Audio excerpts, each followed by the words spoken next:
একেবারে সরাসরি রোদের আলো দিয়ে কোনো ধরনের ব্যাটারি ছাড়া এটা দিয়ে আমরা ফ্যানগুলো চালাবো এবং বিদ্যুৎ উৎপাদন করার চেষ্টা করবো ইনশাআল্লাহ।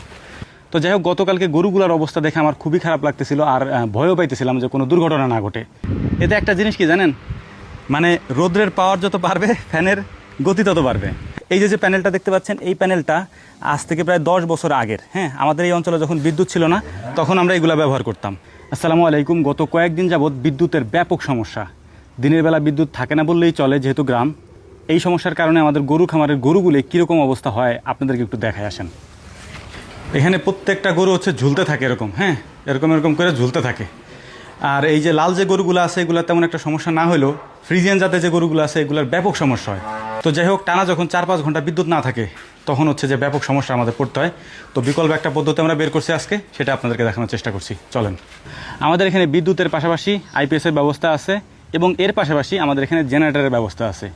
যেহেতু আমরা তেলও পাই না, মানে তেল আনতে গেলেও হচ্ছে আমাদের অনেক সময় যায় আর অনেকক্ষণ দাঁড়ায় থাকা লাগে, তারপর তেল আনতে হয়। এই কারণে আমরা তেল পাই না, যে কারণে জেনারেটর চালাতে পারি না।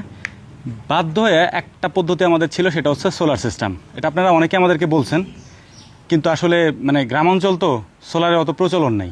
তো যাই হোক, গতকালকে গরুগুলার অবস্থা দেখে আমার খুবই খারাপ লাগতেছিল আর ভয়ও পাইতেছিলাম যে কোনো দুর্ঘটনা না ঘটে। সকাল থেকে বিদ্যুৎ ছিল না আর প্রচণ্ড রোদ যেহেতু, আর এই রোদ যখন চালের উপরে পড়ে তখন ভিতরটা একবারে প্রচণ্ড গরম হয়ে যায়। অল টাইম ওদের এখানে ফ্যান লাগে। এই ফ্যানের ব্যবস্থা করব কীভাবে সেটারই একটা চিন্তা ভাবনা করছিলাম। সেইটা চিন্তা ভাবনা করে রাতের বেলায় হচ্ছে আমরা এই সোলার প্যানেলটা নিয়ে আসছি আর কি। হ্যাঁ, এটা হচ্ছে 200 ওয়াটের। আমাদের এখানে 200 ওয়াটের বেশি বড় সোলার প্যানেল আমরা পাই নাই, যে কারণে 200 ওয়াটেরটাই আনছি। বড় পাইলে আমরা বড় আনতাম। এই যে শেডটা আছে, এই শেডটার মধ্যে হচ্ছে আমাদের ষাঁড় গরুগুলো থাকে, আর এই শেডটার উপরে হচ্ছে একেবারে টানা রোদ পড়ে আর কি, যে কারণে ওরা অসুস্থ হয়ে যাওয়ার সম্ভাবনা আছে। তো এখন কী করব, এই যে প্যানেলটা দেখতে পাচ্ছেন, এই প্যানেলটা আজ থেকে প্রায় 10 বছর আগের। হ্যাঁ, আমাদের এই অঞ্চলে যখন বিদ্যুৎ ছিল না তখন আমরা এগুলো ব্যবহার করতাম। হ্যাঁ, যখন বিদ্যুৎ আসছে বা আইপিএস বা জেনারেটরের ব্যবস্থা হয়েছে তখন আমরা কী করছি, ওইটার যে ব্যাটারি ছিল ওই ব্যাটারি নষ্ট হয়ে যাওয়ার পরে আমরা ওইটাকে ডিরেক্ট চালাইতাম। আপনাদেরকে একটু দেখাই। দেখেন, এখানে কিন্তু ব্যাটারি বুটারি কিছুই নাই, কোনো ব্যাটারি নেই। হ্যাঁ, আমরা কোনো ব্যাটারি ইউজ করব না। আমরা হচ্ছে দিনের বেলা সূর্যের আলোটাকেই ক্যাপচার করব, ব্যাটারিতে আমরা সংরক্ষণ করব না, যে কারণে আমাদের খরচ একেবারে কমে যাবে আর কি। হ্যাঁ, কীভাবে কমবে সেটাও আপনাদেরকে আমি দেখাচ্ছি। ধরেন, এই হচ্ছে একটা সোলারের ফ্যান। হ্যাঁ, এইখানে দেখেন এই যে সোজা দেখেন, এটার সাথে ব্যাটারির কোনো কানেকশন নেই। ওই যে প্যানেল, আমরা প্যানেলটা রাখছি, এইখানে হচ্ছে ফ্যানের লাইন। আমি যদি আপনাদেরকে দেখাই, এটা হচ্ছে লালের সাথে লাগাই দিলাম এটাকে। এটা হচ্ছে লাগাই দেওয়ার সাথে সাথে দেখেন এটা কী পরিমাণে ঘুরতেছে ফ্যান।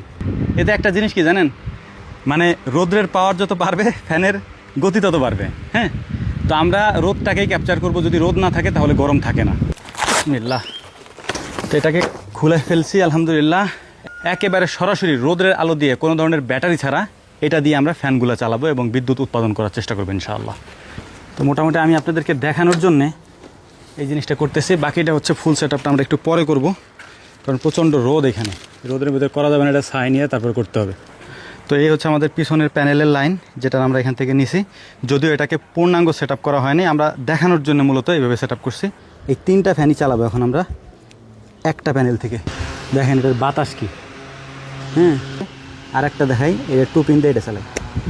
এই হচ্ছে আর একটা, এই হচ্ছে ওয়্যার। আমি দেখানোর জন্য করতেছি, এটা ফুল সেট আপটা এখন আমরা করি নাই। আমি চাইছিলাম যে আপাতত ব্যাটারি আনবো না, ব্যাটারি না আইনে সরাসরি যে গরমটা আর কি, রোদ্রের যে তাপটা, এটাকে ক্যাপচার করব। এটাই দেখেন, শুধু প্যানেল আনছি। আপনি এই প্যানেল ক্ষেত্র বিশেষ 8-10 হাজার টাকার মধ্যে পেয়ে যাবেন, বা তারও কমে পাবেন, কারণ আমাদের এখানে নাই, এই কারণে দাম একটু বেশি। এখন আমরা এই প্যানেলগুলোকে হচ্ছে ছাদে উঠাবো, অথবা হচ্ছে যে আমাদের যে চাল, এইখানে এই চালের উপর উঠাই দেবো আর কি। হ্যাঁ, এখানে প্যানেল উঠাই দেবো সবগুলা। আর বাকি যে লাইনগুলো আছে, বাতাস আলহামদুলিল্লাহ। আমি তো ভাবছিলাম যে বাতাস কম হবে, কিন্তু আমাদের যে নর্মাল ফ্যান আছে, কারেন্টের ফ্যান, ওই ফ্যানের থেকেও বাতাস বেশি হইতেছে, কারণ এটা পাওয়ার বেশি আর কি এখন। আর এই ফ্যানগুলো হচ্ছে 10 ওয়াটের, এটা মনে হয় 12 ওয়াটের আর কি। হ্যাঁ, এগুলো 10 ওয়াটের করে আর কি। আর এটা যেহেতু 200 ওয়াট, আমরা বেশ ভালোই একটা আউটপুট পাবো ইনশাল্লাহ। অনেকে হয়তো আমাদের ভুল ধরবেন, ভাই আসলে আমরা ফুল সেট আপ এখনও করি নাই, যখন করব সেটাও আপনাদেরকে দেখাবো। আপাতত আর কি ইনস্ট্যান্ট, আমি যেহেতু রাতে নিয়ে আসছি, সকালবেলায় সেট আপ করে আমি লাগাই দিতেছি আর কি, দিনের বেলা যাতে রোদ্রের আলোতে ওদেরকে আমরা বাতাসটা দিতে পারি। হ্যাঁ, এরপরে আস্তে আস্তে 200, 400, 600 করে আমরা এটার সাথে যুক্ত করব। এরপর ব্যাটারি সেট আপ করবো, তারপর হচ্ছে কন্ট্রোলার সেট আপ করবো। কন্ট্রোলার, ব্যাটারি কোনো কিছুই আমরা দেই নাই, সরাসরি আমরা রোদ্রের আলোটাকে ক্যাপচার করে ফ্যান চালাই দিছি। এইটা হচ্ছে গরমের কারণে আমাদেরকে করতে হচ্ছে খামারটাকে আপাতত ঠান্ডা রাখার জন্য আর কি। তো যাই হোক, আশা করি বুঝতে পারছেন। আর ভালো কোনো পরামর্শ থাকলে আমাদেরকে দিয়েন, আমরা এটার একটা সুন্দর সেট তৈরি করবো ইনশাআল্লাহ। আর একটা বিষয় আপনাদেরকে বলি, ক্যামেরার কারণে এই যে ঘোরার যে সিস্টেমটা আর কি, এটা খুব আস্তে আস্তে আস্তে দেখাচ্ছে আর কি। ফ্যানগুলো কিন্তু প্রচণ্ড আকারে ঘুরতেছে, কিন্তু ক্যামেরার কারণে মনে হচ্ছে আস্তে আস্তে আস্তে আস্তে ঘুরতেছে। আমি আপনাদেরকে বাতাসটা একটু দেখাই, দেখেন, বিসমিল্লাহ, দেখেন এখানে কি পরিমাণ বাতাস, এই দেখেন, এই যে, ঠিক আছে, কিন্তু মনে হইতেছে কি আস্তে আস্তে ঘুরতেছে, এটা প্রচণ্ড গতিতে ঘুরতেছে, দেখেন, দেখছেন, এটা কিন্তু অনেক গতিতে ফ্যান কিন্তু ঘুরতেছে। তো যাই হোক, আলহামদুলিল্লাহ, আপনারা তো বুঝতে পারছেন